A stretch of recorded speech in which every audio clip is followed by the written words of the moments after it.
ఓం నమ శివాయ. ఓం నమ శివాయ. మనుషులు అంటే మనకి దుఃఖం వచ్చినా కష్టం వచ్చినా దేవుడి దగ్గరికి వెళితే అవన్నీ పోతాయి అని మనం నమ్ముతాం కదా.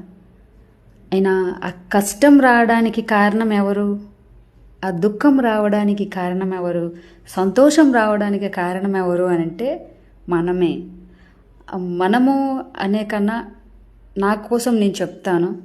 సంతోషంగా ఉండాలి అంటే సంతోషమైన పనులే చేయాలి. నాకు దుఃఖం కలగాలంటే నన్ను నేను దుఃఖించుకోవాలి. నేను బాధపడాలి అంటే నన్ను నేను బాధ పెట్టుకోవాలి.